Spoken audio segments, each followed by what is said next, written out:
Hoje eu quero conversar um pouco com vocês, a gente meditar junto, né? Sobre as coisas que a gente reza e nós lemos na missa de domingo, no Evangelho, mas está no Pai Nosso. E às vezes a gente reza tão no automático que a gente não presta atenção no que a gente fala. Quando a gente reza o Pai Nosso, a gente fala: Pai Nosso, que estais nos céus, santificado, venha a nós. Para aí. A gente fala isso todo dia: venha a nós o vosso reino. Não sabemos o que falamos, não é? Santo Agostinho tem uma frase certeira sobre isso, né? Santo Agostinho fala que mesmo que a gente não queira, o reino virá. Mas por que a gente reza esse pedaço? Para que a gente aprenda a desejar o reino de Deus. Porque o cristianismo é uma escola de desejo. Nos inicia no desejo. É preciso desejar o reino de Deus. Mas é porque a gente fala tão no automático que a gente não presta atenção naquilo que a gente está falando. Então, na verdade, a gente caminha pela vida e por anos e anos, lendo e escutando a palavra de Deus, mas como se ela fosse algo fora de nós. Sempre fora. É como se as escrituras sobrevoassem a nossa cabeça. A gente escuta, sai da missa, alguém te pergunta assim: qual foi o evangelho de hoje? Você fala: bem, o evangelho. O que foi que o padre falou mesmo? Não lembra mais. Acabou de sair na porta. Não ouviu. Porque ele sobrevoa. Então, quando eu estou discutindo isso aqui com vocês, é para que a gente passe a desejar que essa palavra que eu escuto, ela passa a fazer parte dentro de mim. É diferente. Tem que ter uma chave que vira. Eu tenho que transcender o livro. É preciso transcender o livro. Vocês imaginem, quando Jesus estava aqui, né, corporalmente, ele chega em Nazaré, na cidade dele. No dia de sábado, entra na sinagoga, como ele sempre fez. Fico imaginando só ele andando, né, gente? Porque deve ser uma coisa escandalosa, aquela majestade, né? Ele entra, eles entregam para ele o livro, porque não existia Novo Testamento, só existiam os rolos, né, os 5 livros. Jesus abre Isaías. Eu fico imaginando com que majestade ele lê: o Espírito do Senhor repousa sobre mim. Ele me ungiu, ele me mandou para poder abrir os olhos dos cegos, curar os doentes, ressuscitar os mortos. Imagino que ele vai lendo isto, vai lendo, e o povo todo está parado olhando para ele. Quando ele termina de ler, ele enrola o livro, entrega para eles e fala assim, assenta, olha bem para eles e fala: isso que eu acabei de ler, isso acabou de se cumprir agora. Pode imaginar? Todos os judeus que estavam lá conheciam esse trecho. Todos eles esperavam: que dia será que vai chegar aquele que vai curar os doentes, que vai ressuscitar os mortos, que vai abrir os olhos dos cegos, que vai fazer o surdo ouvir, que vai fazer o aleijado andar? Quando será que ele vai vir? Isso era anunciado. Isso era anunciado. Todos os judeus esperavam por isso. Aí Jesus fala: acabou de cumprir isso, eu sou o enviado. Pode imaginar isso?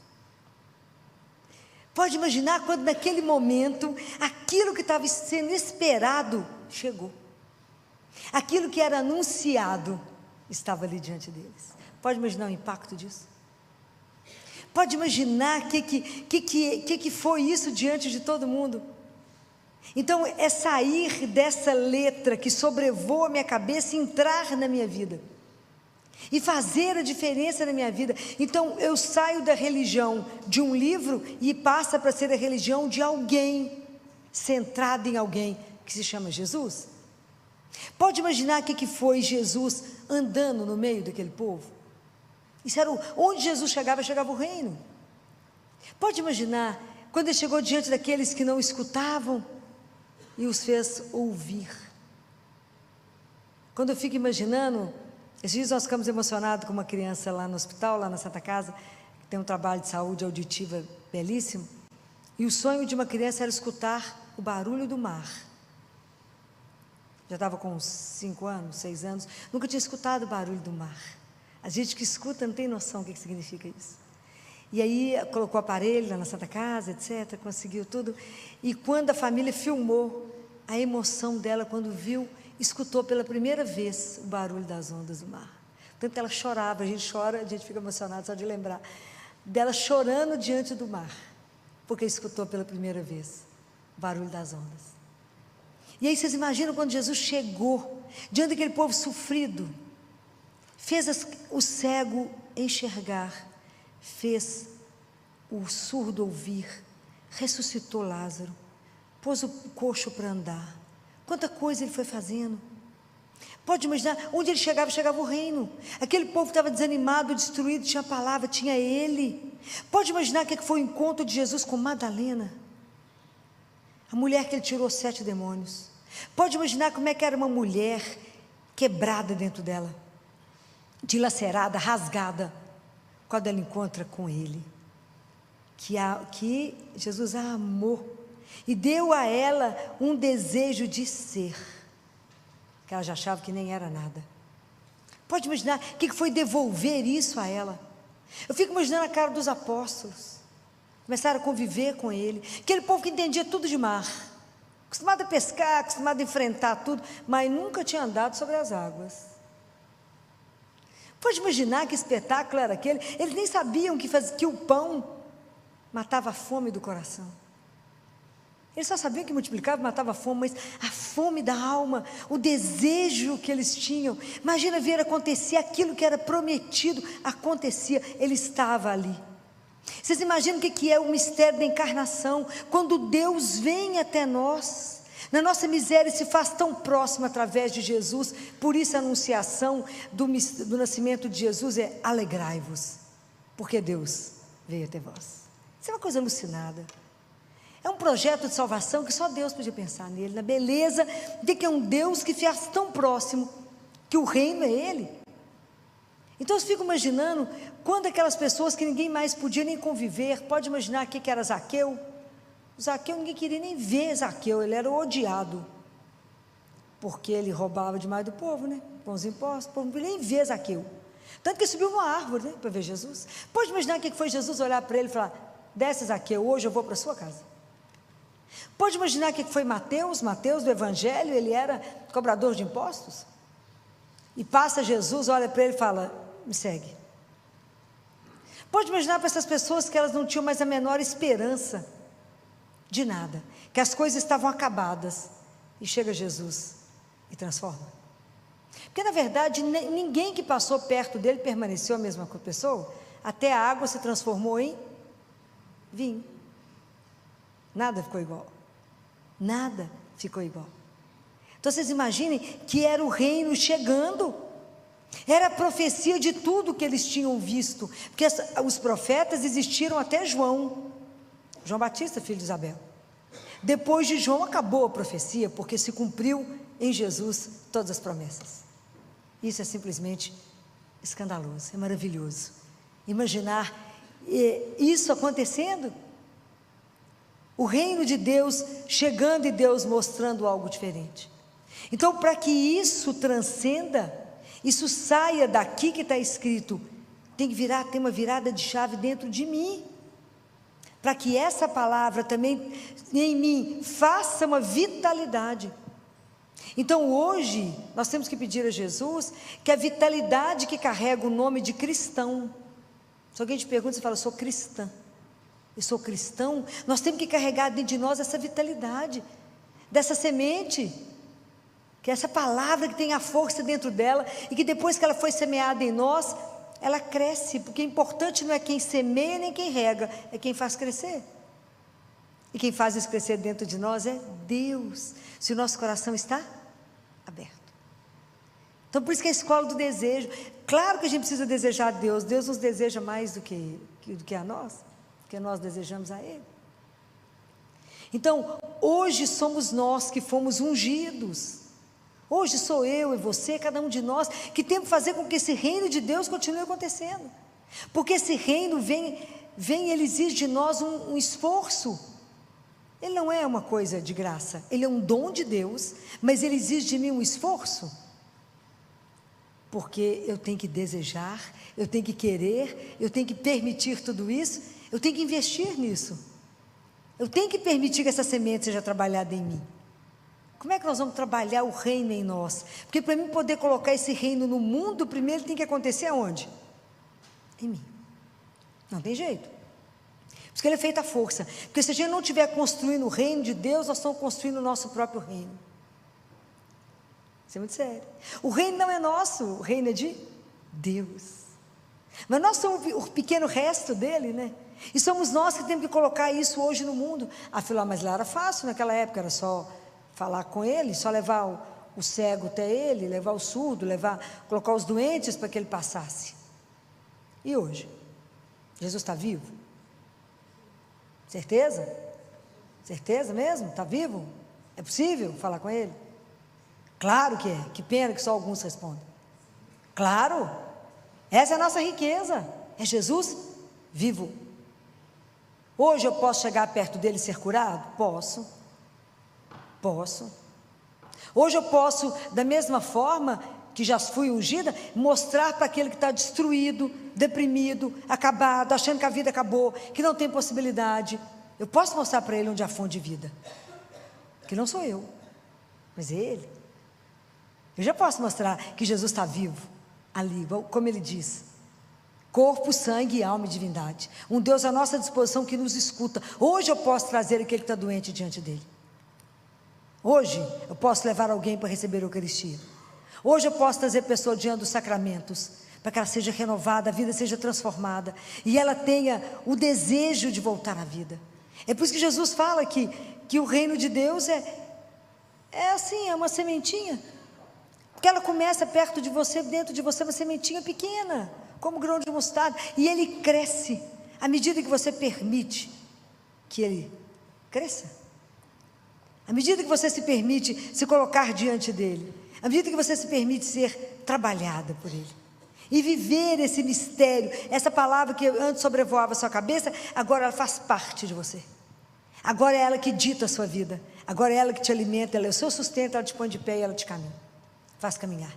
É essa alegria, hoje nós somos responsáveis para trazer o reino de Deus, que é da justiça, da alegria, da esperança. Nós não podemos ser cristão morto, ao contrário. A marca do cristão, eu já falei mais de uma vez, é a alegria. Somos nós que temos que levar isso àqueles que não conhecem. Como é que nós vamos poder levar um Deus morto? Não vai encantar ninguém, mas é um Deus vivo que nesse momento está aqui caminhando no meio de nós. Nós estamos aqui no meio, em nome dele. É essa presença, essa alegria, essa certeza que nos conduz, essa certeza de onde que eu vim, para onde que eu vou, que eu vim do amor, volto para o amor. Então cada vez que eu desejo o reino, que eu desejo viver com ele, junto dele, com os irmãos, eu já vivo o céu. Cada missa que a gente celebra, que a gente participa, cada vez que a gente recebe a Eucaristia, cada vez que eu leio a palavra, que eu vivo diante dele em paz com os irmãos, é um pedaço do céu que a gente já vive, é possível. Quando a gente vive o amor, né? Então o reino de Deus é esse reino de amor, de justiça para todos. Então não é fácil quando ele fala, amai os vossos inimigos. Se você fizer bem só para aqueles que te fazem bem, que diferença você faz? Deus faz o sol nascer em cima de justos e injustos, chove em cima de um e do outro. Então, por isso Deus trabalha em nós, para que a gente possa levar isso para o outro. Cuidar daquele que fala mal de você, daquele que te faz mal, ajudar, por causa de quem? Por causa dele, por causa da palavra, por causa do reino dele. Por que eu trabalho com a justiça? Por causa dele, por causa dessa palavra que ele pediu. Então tudo passa a ser diferente e a gente se transforma e vocês conseguem, sem falar, né? Vocês conseguem impressionar quem está perto de vocês.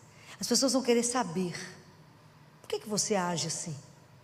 Por causa do reino de Deus. Aonde está ele? Está dentro de você. Por que muitas vezes a gente não acredita que ele está em nós, nós somos ungidos para isso? Porque o pecado expulsa Deus de nós. Mas Deus caminha conosco, comigo, com você, com cada um de nós. É possível fazê-lo vivo, presente na vida do nosso irmão. Aonde a gente estiver no trabalho, na família, aonde estivermos. Nós carregamos isso. Aonde Jesus chegava, chegava o reino. Nós hoje, quando comungamos, nós somos o sacrário dele. Nós temos que levá-lo. Há um santo que diz que quando a gente comunga, a gente é como um dragão. Se abrisse a boca, colocava fogo no mundo. Mas não cremos. Então eu preciso trabalhar isso, pedir a Ele tantas graças, né? Falar, Senhor, eu quero receber a graça de viver a alegria do Seu reino. Da hora que eu pedi isso no Pai Nosso, que eu tenho alegria de desejar viver na Sua Santíssima Presença. E de poder mostrar aos meus irmãos que isso continua vivo. Que o Senhor passou, mas agora passou missão para nós. Vive e o Senhor permanece vivo no meio de nós. Essa é a nossa alegria, essa é a nossa riqueza, esse é o nosso tesouro. Qual que é a nossa maior riqueza? É ter Deus. Essa é a nossa riqueza. Se temos Ele, temos tudo. Absolutamente tudo. Porque tudo mais passa. A única pessoa que permanece é Deus. A palavra dele irá até o fim, sem mudar uma linha, uma vírgula, um J, como dizer. Mas é preciso permitir que essa palavra, como uma semente, caia no nosso coração. Que ele esteja aberto para receber e pedir a Deus que faça germinar. Então, sempre que vocês forem ouvir a palavra de Deus, cada celebração, rezem antes e chamem o Espírito Santo e fala: permita que eu escute essa palavra e que ela gere vida em mim. E que essa palavra possa me fazer viver a partir dela. Me ajuda a ser transformado. Ajuda que o reino aconteça aqui. E que eu possa transmitir isso, que a gente possa levar esse reino até o fim, até o dia que Ele permitir. Essa é a nossa missão de cristão. Essa é a vitalidade que nós temos que carregar, essa energia que temos que carregar para levar o reino, essa alegria que a gente carrega simplesmente pelo fato do nome dEle. Esse nome que acalma o nosso coração, esse nome que você escuta, fala: Jesus, acabou, qual era o problema que você tinha? Deixou de existir. Esse nome que te faz enxergar hoje quando a gente não enxerga, que te faz ouvir quando você está surdo, que acalma seu coração, que coloca um bálsamo quando você está apavorado, quando você está com medo, Ele te dá a mão. Porque na verdade a gente vai descobrir que caminhar com Deus é só pedir a Ele: me dá a mão. E Ele caminha conosco, só me dá a mão. Porque se estiver escuro, o Senhor sabe, o Senhor é a luz. Se eu tiver medo, o Senhor é o caminho, o Senhor sabe o caminho, está tudo certo. Essa entrega, esse abandono, até que Deus seja formado em nós. Até que Cristo se faça em cada um de nós. Então busca um caminho. Nós somos peregrinos e precisamos ter a coragem de se lançar nele. Isso o reino acontece. Cada vez que duas pessoas estão reunidas e estão falando nele, vivendo o amor, o reino de Deus está acontecendo ali. Cada vez que vocês estão salvando alguém, tirando alguém do lixo, colocando alguém de pé, dando banho em alguém, dando razão para alguém continuar a vida, o reino de Deus está acontecendo ali. É assim. É simples. Às vezes você está matando a fome de alguém, o reino de Deus está acontecendo ali. É assim. É assim o reino de Deus vai acontecendo. E essa onda de amor, esse reino que é um transbordar de amor, ele vai contagiando tudo. Que é tão melhor caminhar no amor. É tão melhor quando você recebe um sorriso e você está desanimado, alguém sorri para você. Não é? Nunca vou me esquecer de uma funcionária no hospital, que quando eu cheguei, acho que foi no segundo ou terceiro já lance de escada, e eu saio cumprimentando as pessoas, poucas respondem, mas uma olhou para mim, eu falei: bom dia. Ela parou e falou: hoje eu terei um bom dia. E ela ria e falou: não, que alegria receber um bom dia. A forma como recebeu. Então quando a gente pode, naquele momento o reino acontece. Cada vez que você diz sim, cada vez que você dá um abraço, cada vez que você traz uma esperança, cada vez que você mostra para alguém que a dor e o sofrimento não têm a última palavra. Que não fomos feitos para a dor, mas para o amor. E que a última pessoa que vence é Deus. A última palavra é dele. Somos dele e ninguém é capaz de nos separar e nos tirar da mão dele. Nada, nem a morte, nem o sofrimento, nada nos separa dele. Somos dele. Isso é um alento ao coração, isso é um bálsamo na nossa vida. Quando você entristece com alguma coisa, você fala: mas tem Deus. Eu vou contar para ele. E a gente tem a alegria de vir cá e poder contar tudo para ele.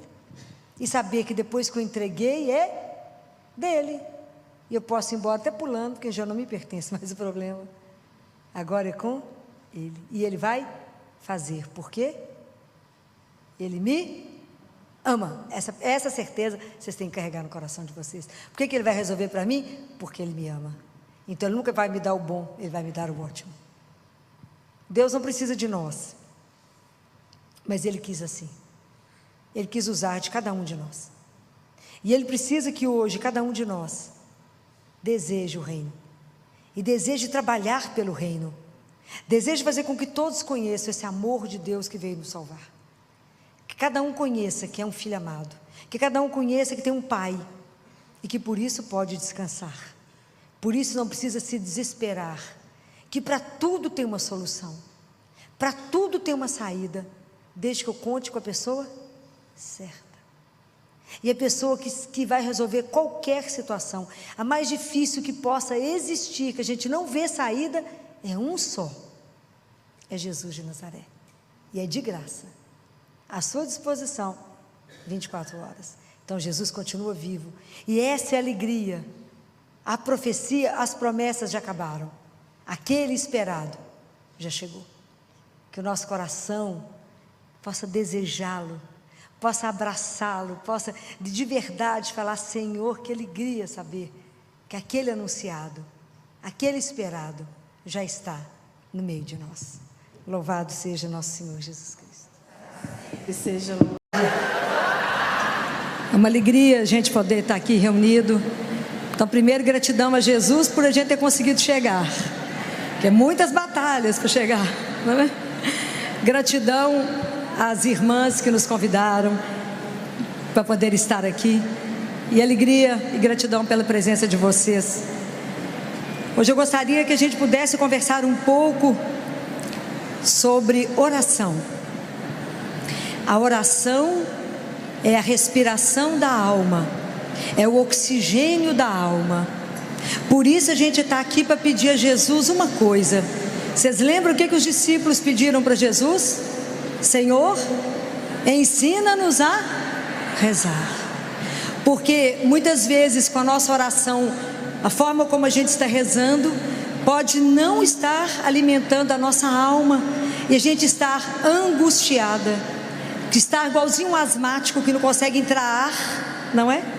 A gente está adoecido achando que o tratamento é psiquiátrico, e na verdade nós precisamos da oração. O que foi que Jesus ensinou? Quando rezardes, entra no teu quarto, fecha a porta.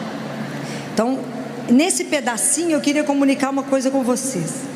Quando Jesus fala fecha a porta, não necessariamente a porta física, mas isso tem uma correlação com Apocalipse 6, que está escrito assim: abriu uma porta no céu. Apocalipse 4, desculpa, está escrito: havia uma porta aberta no céu. Então, quando você fecha a porta do seu quarto, quer dizer, você pede a Deus a graça do silêncio dos olhos, tem que fechar os olhos, do silêncio do ouvido para não ficar prestando atenção no que está acontecendo, no silêncio, porque não adianta fechar a boca e ficar pensando num tanto de coisa. Se esvaziar, o céu abre uma porta para que você entre e fala: vem aqui que eu vou te ensinar algumas coisas. Mas tem uma senha para entrar no céu, sabe qual é? Tem uma senha, alguém arrisca? Tem uma senha. A senha é Pai. Pai. Aí você entra e fala: Pai. Ele fala: à sua espera. À sua espera. O Senhor nos espera todos os dias, todo momento da nossa vida. E aí ele fala: entra no seu quarto, fecha a porta, e ele fala: não multipliqueis as palavras, como fazem os pagãos que acham que serão escutados pela força das palavras. Antes que vocês possam falar, o vosso Pai sabe o que vocês precisam. Vou contar uma história para vocês de oração, que foi uma das coisas que mais me impactou. Lá no hospital, nós recebemos uma criancinha com síndrome de Down, com uma cardiopatia grave, chegou com infecção. A gente teve que tratar da infecção para conseguir operá-la. Operamos, ela estava gravíssima, gravíssima. E uma das minhas funções era sentar com os pais e dar a notícia. Eu sentei com essa mãe e falei com ela: a neném está muito grave, e hoje nós temos só duas possibilidades. Ou ela vai responder a tudo que nós fizemos, e tinha muita coisa ligada. Neném no respirador, com óxido nítrico, os médicos que estão aqui sabem do que eu estou falando.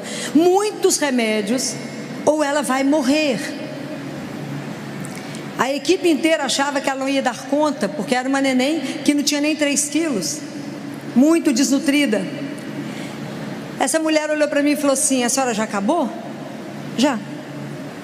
Então, a senhora espera só um minutinho? Espera. Nós estávamos num quarto. O que essa mulher fez?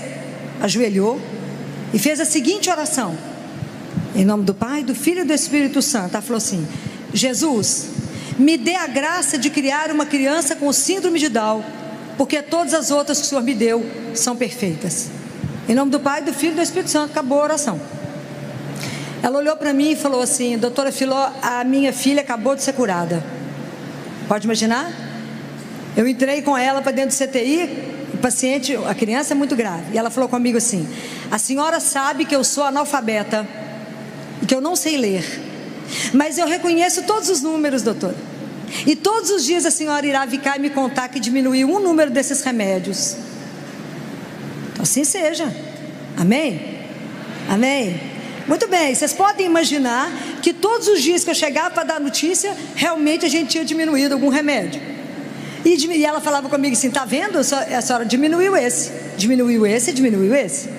Eu não preciso dizer para vocês que essa criança saiu de alta, curada só com a síndrome de Down, mas o resto ela curou. E por muitos anos, essa mulher voltava todos os anos no CTI. E a menina cresceu, engordou, etc. E ela falava comigo: doutora Filó, sabe por que eu volto todos os anos? Falei: não. Ela falou: eu volto aqui só para que a senhora nunca desista da missão. Por isso eu retorno aqui todos os anos. Então, quando Jesus fala isso conosco, Ele nos ensina como que a gente fala com Ele. Qual é a nossa dificuldade? A gente esconde umas coisas de Deus. Assim, não foi só Adão e Eva que se escondeu de Deus. A gente, do ponto de vista espiritual, não conta tudo para Jesus, e às vezes as coisas que a gente precisa dizer. Então, oração significa que eu me rasgo, que eu me coloco nua diante de Deus. É necessário eu me expor inteira para Ele, porque qual é a ilusão que a gente tem que esconde o que de Deus? Qual é a ilusão? Nós temos ilusão. Ele nos conhece, Ele nos viu dentro do útero da nossa mãe. Então é uma ilusão que a gente esconde alguma coisa.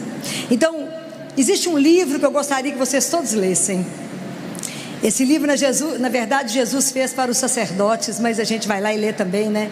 Porque ele fala que esse livro iria chegar nas mãos daqueles que Ele permitisse. O livro tem um título que se chama, ele em latim o título, mas ele é em português, escrito Ensino Iesu. É a conversa de Jesus com um monge, e esse monge está vivo, então o livro é só escrito um monge beneditino. E quando Jesus ensina assim para ele: quando você vier me ver, vier conversar comigo, vem e fala comigo assim: Senhor, conta para mim os seus problemas, traga todos, traga os problemas, porque, essa é a frase dele, porque a solução eu as tenho. Pode imaginar que Deus é esse? Que eu posso chegar diante dele e contar um problema, mas não dê solução para Jesus. Conta para ele: Jesus, meu marido perdeu o emprego, só. Jesus, meu filho está fazendo isso, só. Venha para mim e traga os seus problemas, porque a solução eu as tenho. Pode imaginar que Deus é esse? Que coisa escandalosa que é uma coisa chamada oração. É a forma que o nosso Pai nos permite falar com Ele. Porque uma oração Deus escuta, e se a gente não atrapalha Ele, faz. E Ele ensinou uma outra coisa linda, que Ele falou: quando você vier aqui fazer adoração, e você for interceder por alguém que você ama, aí Jesus fala assim: o que falaram com Jesus quando Lázaro estava doente? Vocês lembram disso? Falaram assim para Jesus: Jesus, Lázaro, a quem tu amas, está doente. Então Jesus falou: vocês vão chegar aqui no Santíssimo, aí você fazer adoração. Fala com ele: Jesus, meu filho fulano, a quem tu amas, está doente.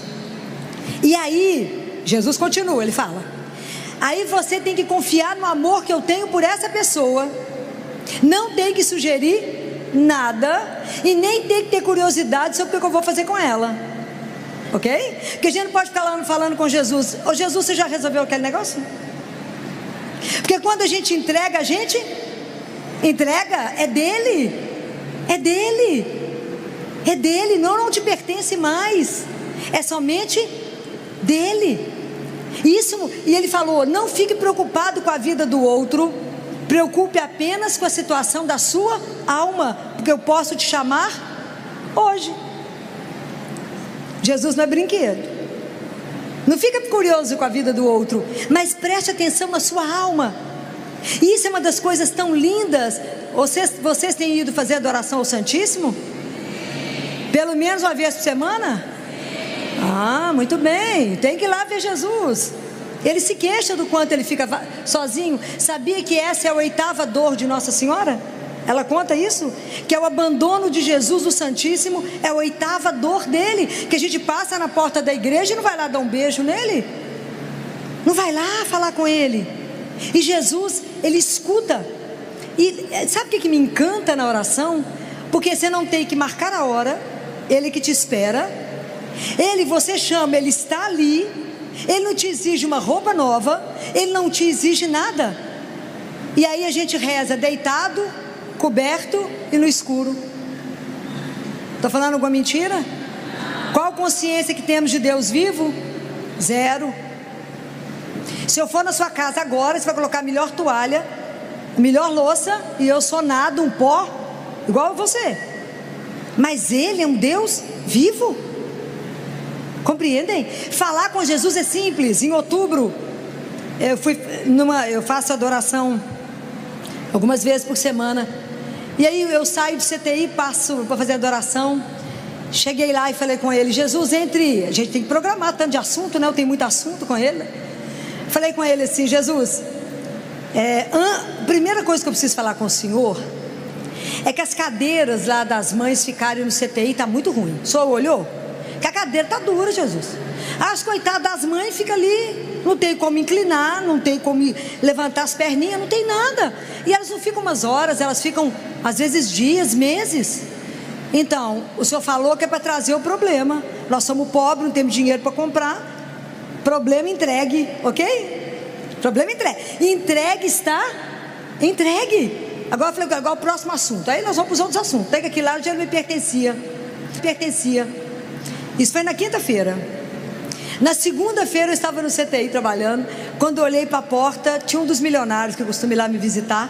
Aí eu cutuquei Jesus, falei com ele assim: o senhor já trouxe as cadeiras? Ah, que eu tinha certeza que ele tinha levado as cadeiras. Certeza que ele tinha levado.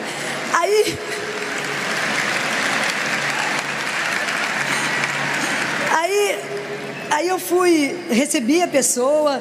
Ele olhou o CTI e falou: doutora Filó, mas eu adoro vir aqui, esse lugar é tão arrumado, tão bacana, tudo de primeira. Aí eu falei com ele assim: que nada, as cadeiras como é que são ruins?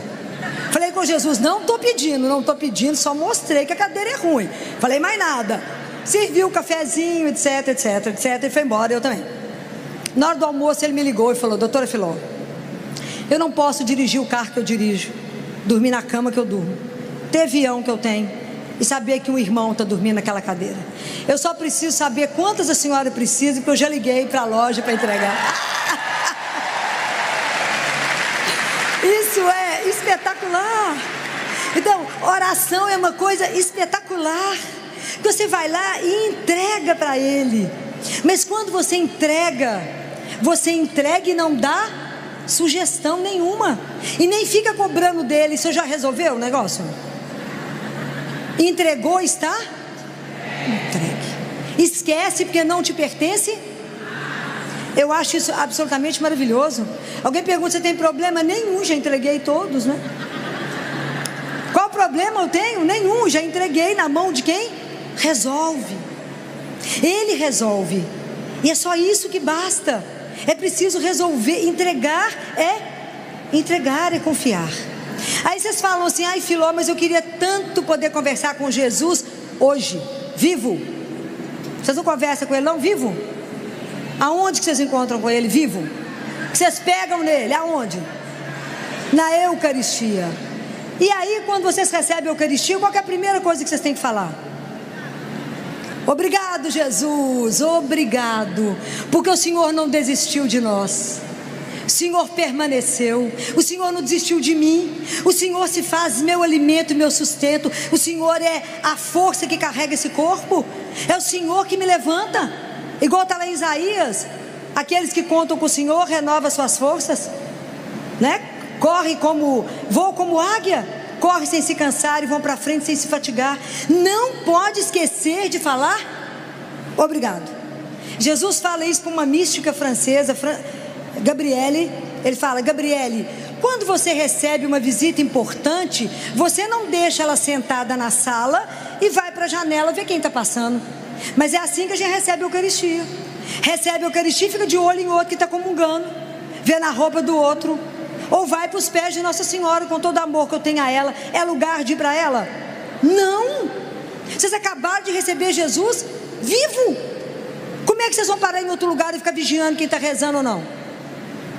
Presta atenção, porque nós andamos comungando como se fosse rotina. Será que a gente tem noção que a gente recebe corpo, sangue, alma e divindade? Será? Será que eu entro naquela fila com o respeito que eu devo? Será que eu me inclino diante dele? Nós vamos parecer que está numa festa, no shopping. Vocês vão receber. Cuidado com as comunhões erradas. Isso não é brincadeira. É Jesus vivo. E Ele permanece conosco em torno de 10 minutos. É um mistério maior. Como é que pode Deus vir até nós? Ele, o Senhor de todas as coisas, vem até mim, vem até a minha miséria. Isso é de morrer de emoção. Isso não é brincadeira receber esse Deus. Não, é você nele e ele em você. Ele nos absorve e nos transforma, mas mostra para Ele a sua miséria. A hora que você for ao Santíssimo, fala com Ele. É tão lindo. Eu tenho uma devoção particular à Sagrada Face de Jesus. Tenho uma devoção particular em Santa Teresinha. Era Santa Teresinha do Menino Jesus e da Sagrada Face. Bem, eu tenho essa devoção particular que Jesus pede. Quem nunca leu, nunca estudou devoção, tá no YouTube, vocês vão conseguir coisas belíssimas lá, para vocês lerem, que Jesus pede. Essa devoção começa na terça-feira de carnaval, mas toda terça-feira a gente reza o terço da Sagrada Face. Mas a hora que encerra o terço, tem uma oração final que eu recito para Ele todos os dias na Eucaristia e na hora que eu vou no Santíssimo, que fala assim: ó Sagrada Face do meu Jesus, meu amor, meu único amor, minha luz e minha vida, fazei que eu ame somente a vós, nada conheça fora de vós, ame-vos unicamente, e que enfim não viva a não ser convosco, de vós, por vós e para vós. Assim seja, amém. Aí eu termino de rezar isso e falo com ele: Jesus, eu queria que o Senhor recebesse essa oração, que é um desejo do meu coração, mas eu também queria que o Senhor recebesse a minha miséria, que eu sou incapaz de viver isso que eu acabei de falar. Eu sou incapaz, porque são graças e graças e graças e graças espirituais que eu preciso para poder viver isso que eu acabei de falar, porque eu não sou capaz. Então, a gente não é capaz de rezar isso, viver isso, porque isso é grande demais. E o nosso progresso espiritual, ele precisa da graça de Deus. Como diz Santa Teresinha, tudo é graça. Quem sou eu para fazer qualquer coisa no meu progresso espiritual? E vocês têm pedido a Deus as graças espirituais para o crescimento seu? Porque a gente vai diante de Jesus e fala: eu estou precisando de uma casa, de um carro, de um marido, de não sei o que, não sei o que. Presta atenção. Deus Pai, naquele livro Diálogo com Catarina de Siena, ele fala: Catarina, os meus filhos só pedem coisas materiais. Não que não precise, mas Ele não sabe de tudo antes que a gente abra a boca? Sabe? Eu não tenho que confiar nele? Deveria. Ele é meu pai, eu deveria confiar. Mas Ele fala: os meus filhos não me pedem graças espirituais. Não vejo ninguém sofrer porque não adquiriu humildade, paciência, tolerância. A gente não pede. A gente não pede. É preciso dizer a Jesus assim: Jesus, olhe para a minha miséria, olhe para mim, o Senhor que me conhece, e me conceda as graças que eu preciso para chegar no céu, senão não chego. Compreende? É assim que senão não ganhamos lá. É preciso permitir que a gente esvazie para que Deus se torne tudo em nós. É o que dizia João Batista: é preciso que eu diminua para que ele cresça. Não tem ego aqui, o ego tem que morrer para que Deus seja tudo em nós. Compreendem isso? Então, a hora que a gente for até Ele, fala da sua miséria, fala: Jesus, eu não dou conta de rezar. Fala com Ele até da sua impossibilidade de rezar. Fala: Jesus, tem dia que eu estou com preguiça de rezar, não quero rezar. Jesus, eu estou cansado. Então a gente fala assim com Ele: hoje o Senhor sabe que eu estou cansado, não vou rezar. Quem que perdeu? Ele ou você? Claro que somos nós. Claro que somos nós. Porque o dia que a gente entender, né, o que está escrito na carta de São Paulo aos Tessalonicenses, no capítulo 5, no versículo 17, ele fala: orai sem cessar. A gente faz isso? Claro que não. Nós não podemos confinar o momento nosso, a oração, só no momento do nosso dia. É claro que a gente tem que ter momentos fortes. Quem dera vocês pudessem todos aqui ter missa diária. Quem dera. Mas para a gente conseguir, o que a gente precisa? De pedir a Jesus. Eu faço missa diária porque eu sou bonitinha? Não, porque eu pedi. Na hora que o padre elevou a Eucaristia, eu falei com ele: Jesus, aproveitando a sua santa presença, me dê uma graça de missa diária. Ainda falei com ele: tem que ser um padre que levanta cedo, tem que ser antes das 7 da manhã, e tem que ser no caminho do hospital. Pergunta se ele não deu tudo. Mas é porque ele conhece a nossa vida, ele conhece o nosso caminho, hein? O padre é animado, ele tem que começar cedo. Ele tem que começar o dia às 6 horas da manhã, só não dá tempo de eu chegar no hospital, que tem que ser às 7. Falei: Jesus, me arruma um padre animado. O Senhor sabe, então eu vou esperar o seu recado. E Ele mandou. Porque Jesus fala assim: seja ousado, porque o amor é ousado. Seja ousado, porque o amor é ousado. Peça, então vocês receberão. Muito bem. Então prestem atenção. O que a gente precisa aprender é colocar a nossa vida o dia inteiro diante de Deus, na consciência que Ele caminha conosco, ou não? O que foi que Jesus falou 366 vezes? Eis que estarei todos os... Então todos os nossos atos deveriam ser diante, a consciência diante dele. Então reza. Você toma banho, fala com Ele: obrigado, Senhor, que eu ganhei um banho. Não foi banho de leito. Você vai trocar de roupa, tem a oportunidade de escolher: obrigado que o Senhor me deu esse tanto de coisa, olha, obrigado. Aprenda a viver com a gratidão. Aprenda a agradecer pelas mínimas coisas. Aprenda a estar diante dele, falar com ele o dia inteiro e pedir luz. Ele fala: chamem muitas vezes pelo Espírito Santo. Ele fala nesse livro Ensino e Rezo. Clamem muitas vezes o Espírito Santo. Como? Vocês sabem? Através do Imaculado Coração da minha mãe, de Maria. Vocês conhecem isso? Nossa Senhora ensinou isso em Fátima. Através do coração imaculado de Maria. Então chame muitas vezes, peça a presença do Espírito. Fala com o Espírito Santo: me conduz, me dá a mão e me leva, e me ajuda a fazer uma coisa. Qual é? Qual é a coisa mais difícil da nossa vida que a gente precisa aprender, que resume a oração? Fazer a vontade. Então na hora que vocês forem rezar o Pai Nosso, eu vou dar uma sugestão para vocês, que foi Jesus que ensinou, para o diretor espiritual do Padre Pio. Quando for rezar o Pai Nosso, na hora que fala: seja feita a vossa vontade, inclina, começa a treinar. É fácil? Claro que não. Entregar um filho na hora que está morrendo, aceitar uma doença, viver o que tem que te viver, não é brincadeira falar: seja feita a vossa vontade. Mas como é que o nosso coração vai sendo domado? Pela adoração ao Santíssimo. Vai adorar, vai adorar. Quando vocês chegarem em casa, vocês meditem Lucas 18. Lucas 18, que é o fariseu com o publicano. O fariseu vai rezar, e o publicano, o fariseu, fala com ele: Senhor, eu te agradeço porque eu não sou como os outros, né? Eu sou bacana, eu não sou adúltero, eu pago imposto, eu sou bacana. E às vezes a gente vai diante de Deus e fala com ele: Senhor, olha como é que eu faço um tanto de obra. Olha como é que eu sou bacana. Eu pago dízimo, eu vou no grupo de oração, eu rezo o terço. Ó, e a gente acha que é bacana? Somos não. O publicano foi lá, bateu no peito, achava que nem podia olhar para o Senhor e falou: Senhor, tem de piedade de mim, porque eu sou pecador. Isso falta na nossa oração. Não tem que mostrar nada para Jesus, que primeiro a gente não faz. O que está escrito em João 15?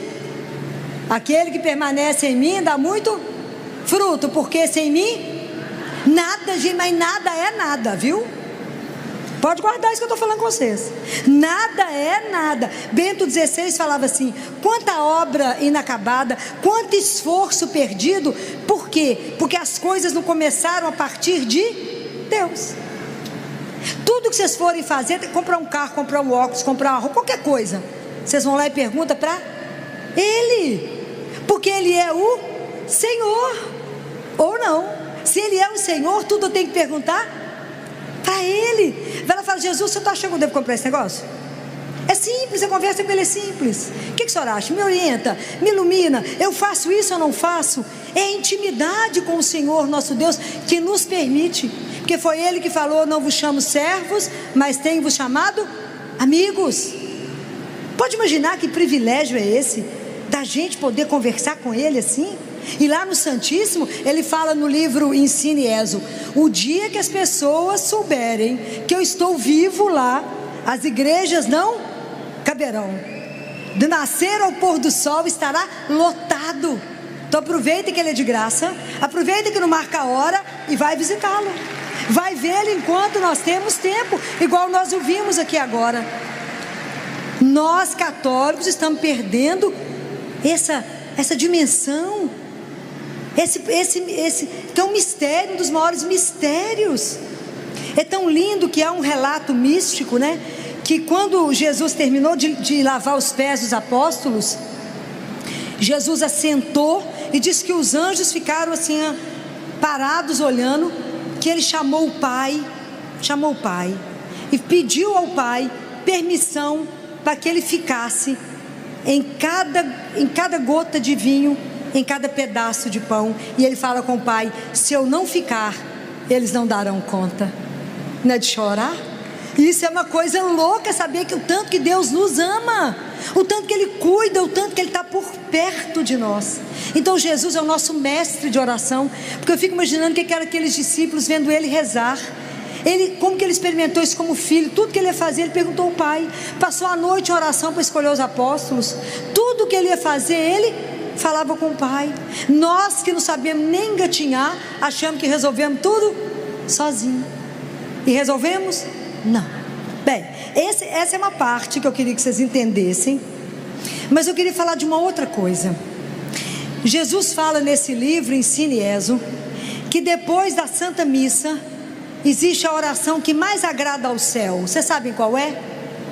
Qual a oração que mais agrada ao céu? É rezar o terço.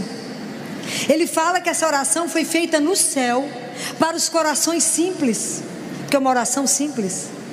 Então preste atenção nisso. Nossa Senhora pediu há mais de um século, e não há aparição que ela não peça, que reze o terço. O terço, ele é contemplativo, é uma oração contemplativa. Então as pessoas falam: mas não dou conta de rezar porque é repetitivo. Presta atenção. Quando a gente reza o terço, o corpo do terço é Pai Nosso, Ave Maria, ok? Mas a alma do terço são os mistérios da vida de Jesus, que são os mistérios da nossa salvação.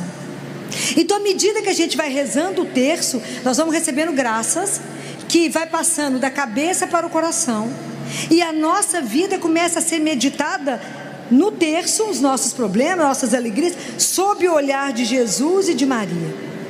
Jesus descreve assim nesse livro, que a oração do terço pode curar doenças incuráveis. Ele fala que à medida que a gente reza, as graças são derramadas. Essa palavra é dele, não é minha. As graças são derramadas, e às vezes a gente não tem noção. Então é preciso rezar o terço todos os dias. É preciso rezar o terço todos os dias. Mas é tanta graça que é derramada, que tudo acontece para que a gente não reze. Menino chama, alguma coisa acontece, marido, tudo acontece para você não rezar. Então você precisa pedir a graça. Você pede a Nossa Senhora, fala, só me dá a graça de rezar o terço todo dia, senão a gente não pense que a gente, pelas nossas forças, a gente é capaz de alguma coisa. Jesus fala também isso no livro, ele fala, não confie em você, confie apenas em mim. Olha que coisa difícil. Falou, Jesus, está entregue, meu filho, não posso confiar em mim que eu não presto, mas no Senhor tudo entregue. Compreendem? É tudo entregar para Ele. O terço é o nosso caminho de santificação. E o terço, ele tem um poder tão interessante, porque ele tem também uma função que nos relembra os cenáculos que Nossa Senhora ficava com os apóstolos. Lembra quando Bento XVI renunciou? Lembram? O que o povo fez? O povo foi para a Praça do Vaticano e começaram a rezar o terço, cada um numa língua, juntos, mas um falava de um, aí o pessoal respondia na sua língua. Eles voltavam exatamente no cenáculo, eles estavam juntos com Nossa Senhora, pedindo a Nossa Senhora que intercedesse pela igreja naquele momento difícil. Fala, a Senhora é mãe dele, é mãe da igreja, nos ajude nesse momento de dificuldade. Compreende a importância? E tem uma outra coisa maravilhosa. Quando Nossa Senhora falou lá em Fátima para os meninos assim, pela oração do terço depende o quê? A paz do mundo. Nossa Senhora falou isso. Por causa da oração do terço depende a paz do mundo. A gente fala, mas eu rezar o terço na minha casa depende da paz do mundo? É porque a gente está acostumado e quer coisas espetaculares, né? E Deus tem isso, né? Ele pede muito pouco para o tanto que Ele vai fazer. É sempre muito grandioso. Lembra da história de Naamã, o sírio?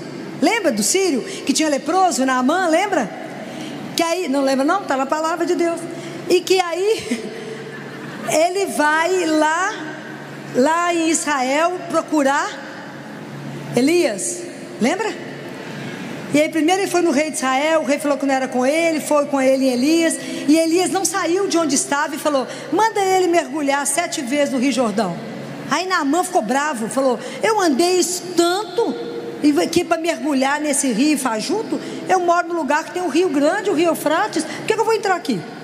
Aí foi embora, estava indo embora, o servo dele correu atrás dele e falou, meu senhor, mas se ele tivesse pedido uma coisa difícil, o senhor não faria? Faria, então, é só mergulhar 7 vezes na água. E aí ele mergulhou 7 vezes, ficou com a pele igual de uma criança. Então não duvidem do poder do terço, porque quem faz as coisas somos nós. É Deus, é o Senhor. Ele só nos pede que reze o terço. Então vou contar uma outra história para vocês.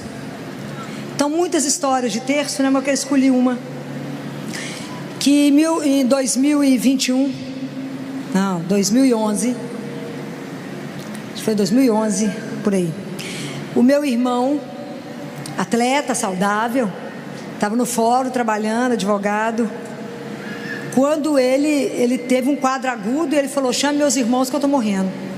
O pessoal achou que ele estava tendo uma crise conversiva. Na verdade ele estava em hipóxia cerebral. E aí quando a médica me ligou, eu falei, não, meu irmão é um gentleman, ele não faria ele só dele estar agitado, está faltando oxigenação cerebral, manda ele para mim aqui para Belo Horizonte, uma ambulância de CTI. E assim ele chegou, fui direto com ele para o hospital. Quer dizer, eu já esperava por ele na porta do hospital. Achei que era um aneurisma que havia rompido, não era aneurisma. Aí funcionamos, levei ele para o CTI, ele estava em coma. E começamos a tratar meningite bacteriana e viral, porque apesar de não ter febre, apesar de nada, a gente não podia perder tempo. E meu irmão começou a fazer muitos exames, estavam esclarecendo o diagnóstico dele, e que depois esclareceu que ele fez uma dissecção aguda de artéria vertebral, e que se vocês veem as imagens, é impressionante, que parece um dedo que para lá na porta do centro respiratório. Então ele teria morrido. E os médicos falaram comigo das sequelas todas que ele ia ter, etc, quanto tempo de sequela, etc. E aí eu estava com ele no box do CTI, rezando terço, continuamente, com ele em coma, e estava rezando o terço da libertação, conhecem?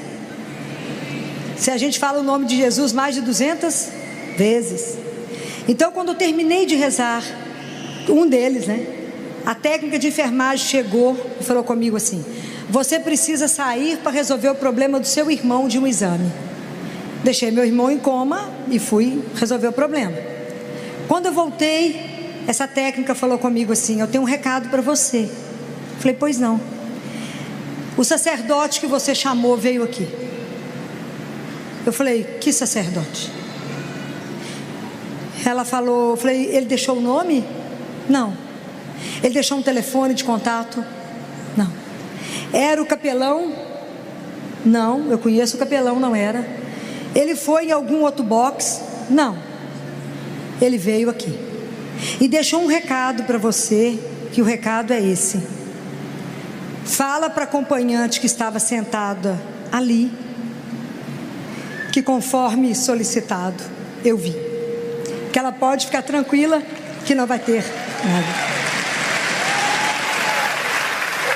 Meu irmão saiu do CTI, do hospital, aí eu estava de costas para ele, porque eu estava conversando com a técnica, e ela falou, ele só levantou as mãos e rezou, e eu realmente não tinha chamado ninguém. E o meu irmão, nessa hora, estava em coma, puxou minha roupa e falou: Filó, onde eu estou com fome.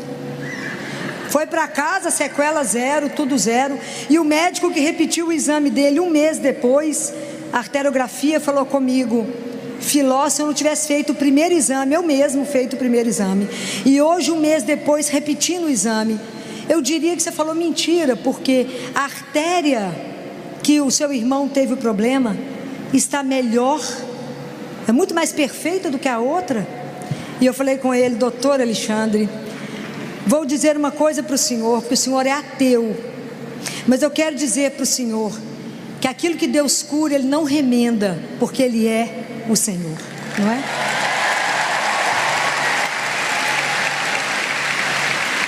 E antes de eu encerrar, eu quero contar mais uma história do terço, não é? Que em 1983 eu estava num grupo de oração da Renovação Carismática, eu estava no 3º ano de medicina, e o grupo estava cheio, e foi a primeira e única vez que o grupo foi dentro do pensionato, que eu morei com freira há muitos anos, né? Tive essa graça de morar com as freiras, e eu estava lá no fundo, em pé, quando o coordenador do grupo, que era um homem muito ungido, tinha um apelido de índio, veio subindo até onde eu estava. Eu falei: Jesus, vem o senhor, né? Sabia que ele arrumou alguma confusão. Apontou o dedo para mim e falou assim: Jesus está te pedindo para rezar o terço todo dia.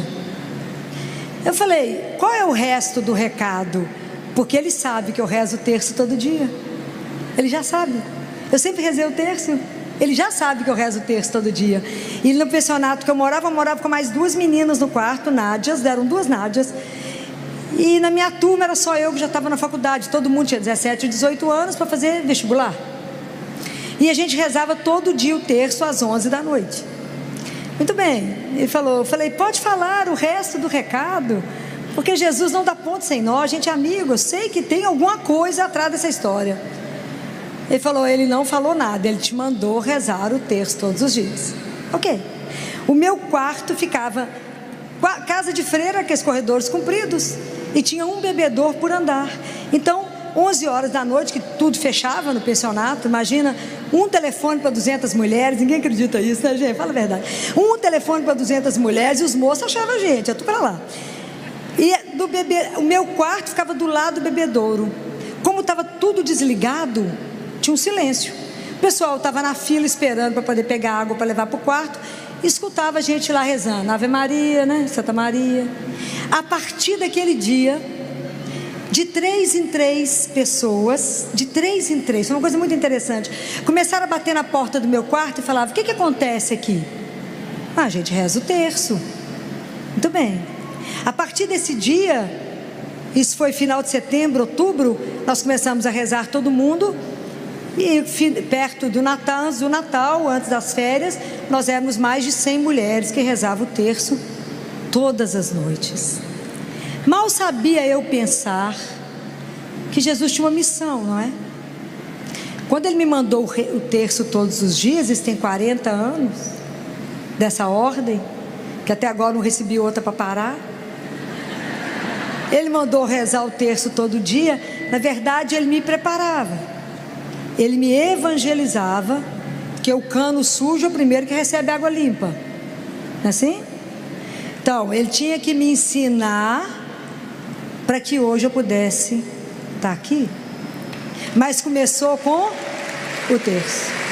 Então, é a desproporção daquilo que Deus pede para aquilo que Ele faz. Então, continua assim. Eu rezo o terço e Ele faz o resto. A dobradinha é assim, né? O senhor quer que eu reze o terço? Sim, rezo o terço, o senhor faz o resto, né? Então, eu queria pedir demais a vocês assim: não deixem de rezar o terço. Vocês não têm dimensão de quantas graças serão derramadas. Eu não tenho tempo para contar para vocês quantos milagres eu já presenciei pelo terço, porque Jesus fala nesse livro da alegria que Ele tem de conceder as graças através das mãos de Nossa Senhora. Então peça, reza, é mãe. Eu amo rezar, porque quando a gente fala Santa Maria, Mãe de Deus, roga por nós pecadores, que hora? Agora. E agora é agora. Quando o filho tem aperto, ele grita quem? E aí ela cutuca Jesus e fala: agora, é agora. É assim que a gente vive, é pedindo a mãe. Tem coisa que você não precisa nem falar. É igual quando a gente vai no Santíssimo. Tem hora que você só chora, entrega suas lágrimas, entrega a dor, entrega a impossibilidade de rezar, entrega tudo e fala: eu não tenho nada. Como diz Santa Teresinha, quando eu chegar diante do Senhor, eu vou entregar o quê? As minhas mãos vazias. Porque o que eu fiz? Nada. Quem fez tudo? Ele. Então a gente precisa aprender isso, né? Oração é um dos maiores presentes que nós recebemos de Deus. Guardem um momento único do seu dia, que você vai estar sozinha com Ele. Mas não deixe de passar o dia inteiro em oração, em ação de graças, e pedindo o dia inteiro: Senhor Jesus, tem de piedade de mim, pecadora. Senhor Jesus, tem de piedade de mim, pecadora. Vai falando isso o dia inteiro. Quantas situações a gente passa que a gente precisa de pedir Ele o dia inteiro. Não sei se sou eu, porque meu marido que está ali falou que a maior alegria da vida de Jesus é quando eu durmo, que ele tem sossego, que a maior alegria da vida dele é a hora que eu vou dormir, que aí Jesus pode descansar. Mas antes de terminar, eu quero encerrar com um poema que foi feito para Nossa Senhora, que quem deu voz a esse poema foi Fulton Sheen. Vocês já ouviram falar nele, né? O arcebispo americano maravilhoso, não é? Ele deu voz a esse poema em 1950.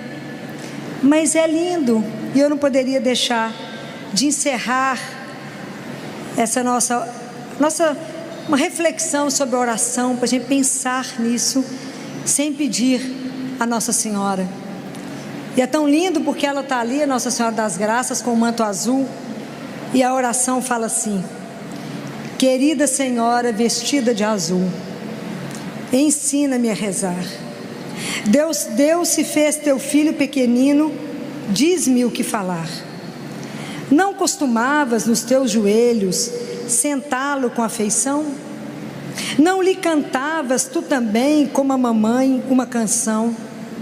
A sua mãozinha de noite tu seguravas? Contavas a ele histórias do mundo? Ele não chorava? Se eu conto a ele pequenas coisas que me acontecem, tu achas mesmo que essas coisinhas o enternecem? Fazem barulho as asas dos anjos? Tu que já sabes, conta para mim. Será que ele escuta quando eu sussurro? Será que ele entende agora se eu falo assim? Querida Senhora vestida de azul, ensina-me a rezar. Deus se fez teu filho pequenino, tu sabes me ensinar. Ave Maria, cheia de graça, Senhor é convosco. Bendita sois vós entre as mulheres, bendito é o fruto do vosso ventre, Jesus. Santa Maria, Mãe de Deus, rogai por nós, pecadores, agora e na hora de nossa morte. Amém. As palmas é para Jesus, mas a doutora Filó